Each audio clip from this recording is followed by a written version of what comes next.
Hisoka, Master Roshi, Makima, this nigga. Characters who have nothing to do with each other. They're all from different shows, different universes. They're completely different people, but they do have one thing in common. They all like diddling kids. You what?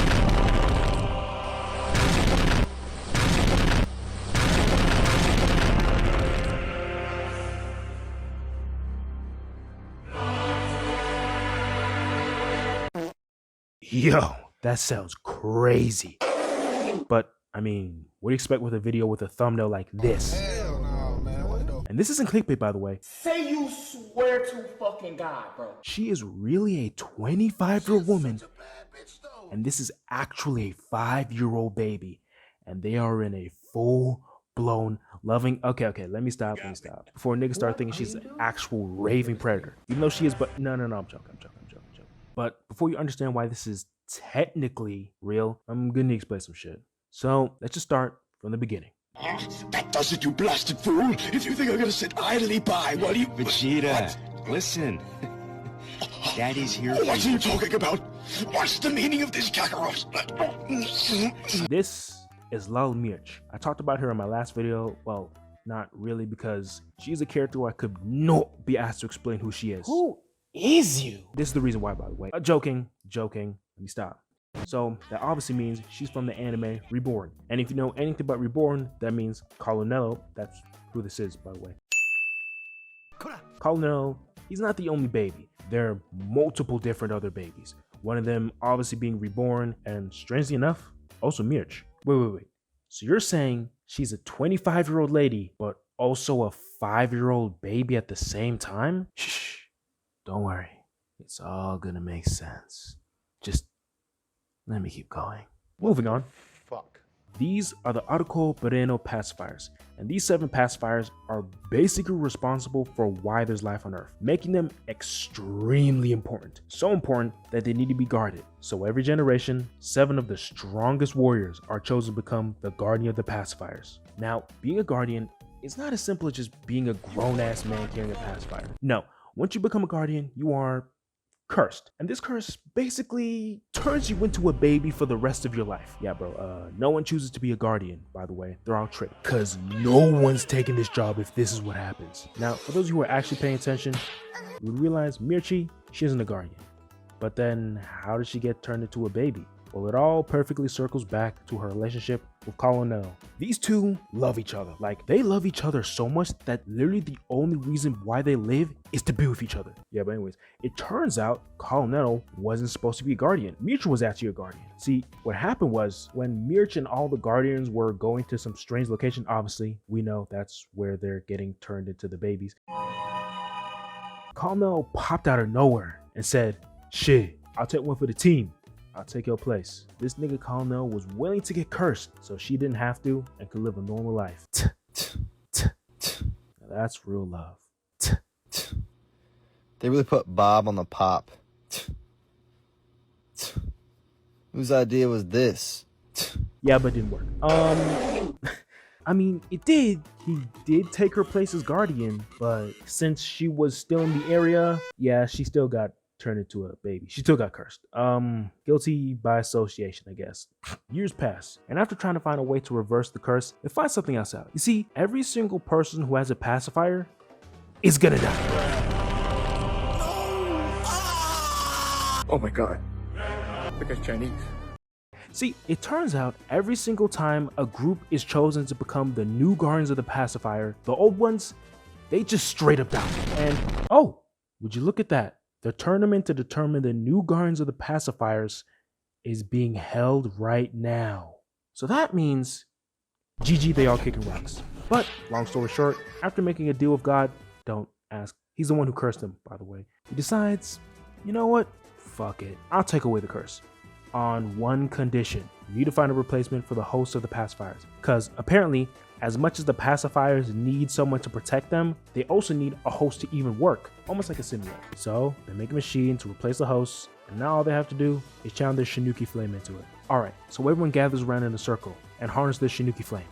And nothing. They're still babies. Well, Not everyone is. See, it did actually work. The curse is gone. They are no longer babies forever, just not in the way they thought. They thought that meant that they're gonna get turned back to the original age. But what actually happened is they're still stuck as babies, but now they're able to age normally. Yeah. And the only reason why Mirch got to turn back fully is because she's not a guardian, remember? So she was only partially cursed. Yeah, so this is the reason why I made this video. I made this video to ask you, you, what do you do in this situation? Imagine you fall in love with someone. They're the love of your life, the one in a million. Just being around them just gives you the life energy, just gives you the energy to live. And then that person gets turned into a baby. All right, before I go any further, I just want to make something clear. I am not making this video with some secret agenda to promote lollies. No, I personally do not like lollies. If you are attracted to them, I think you're a pedophile. Just plain and simple. And I know, Actually, how can you be a pedophile? Because lollies aren't even technically little girls. They're actually... shut the fuck up. Lollies aren't modeled after grown-ass women. They're modeled after little girls. Just needed to make that clear before I continue on. Because, I mean, yeah. Back to what I was saying. This is undoubtedly the worst thing that could possibly happen. Because it's not like Mirch is attracted to lollies or anything. She knew this nigga when he was a grown-ass man. Blue hair, blonde eyes, perfect hair on and everything.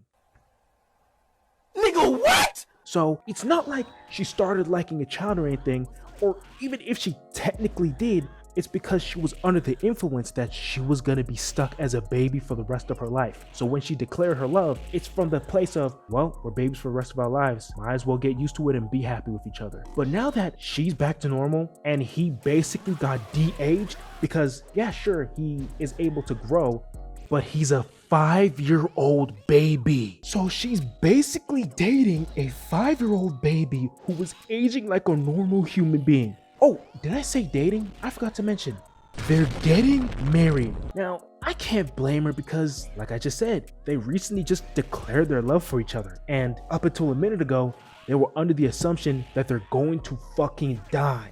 So they both know how much they love each other. Plus, now they have the opportunity to actually spend the rest of their lives with each other. So now is technically the perfect time to get married. But bro, I'm sorry, man. I can't do it, my nigga. I know this is the love of your life and you're probably never gonna find something like this ever again. But my nigga, this is basically a 5-year-old, even though technically this is a grown-ass man. And not even like in some weird lolicon way, on some actual real shit. He's a grown-ass man who just got turned into a baby. He's not some 5,000-year-old demon who looks like a... No, he's a grown-ass man. It's not like you fell in love with a child, but like, come on, dog. And another thing, are you just gonna wait, let me do the math, 12, 13 years for you to start doing your marital needs? Alright, let me stop because that's a little fucking weird, but like, that's a genuine question because you're obviously not gonna fuck a baby, so... Bro, what the fuck is you even talking about, bro? You would assume that just because you love them with every part of your heart, you're not gonna start fucking another nigga. So does that mean you're just gonna be stuck beating your dick for the rest of your life, fingering your coochie? Because I mean, as much as they're grown-ass man, I don't feel comfortable waiting years to then have sex, even though they are an adult. My nigga, to me that's still grooming. That's just weird, my nigga. This is hands down the worst circumstances you can ever be put in. Genuinely, love of your life, 1 in a million, get turned into a baby. What do you do? You know, I think there was an anime made about this, but I'm pretty sure that anime was actually pedo baiting. This is a real life hood nigga question. Only real gangsters can answer this. Actually, Mom, I've always been an hood nigga. What do you do? If you stay, you can't have sex because you're a baby or you'll be grooming. So I think there's only one real option. I took a break to think about some stuff and start thinking about something. This is the 1 in a million. You will probably never find someone this perfect ever again. Just being around this person gives you the strength, the courage to even be alive, to be truly happy. And yeah, I obviously wish the situation was different. Fuck, man, if I could, I'll be pleading to God, please turn me back into a baby. But you can't. So, in a world where so much people die without ever finding that special someone, without being truly happy, are you just gonna throw that away? If it means being with that person who truly gives you life, fuck, I guess I'm being my dick to the day I die, cause you're never getting something like that ever again. So, guess what I'm saying is, I think I might have to say, nah, I can't do it, it's too weird.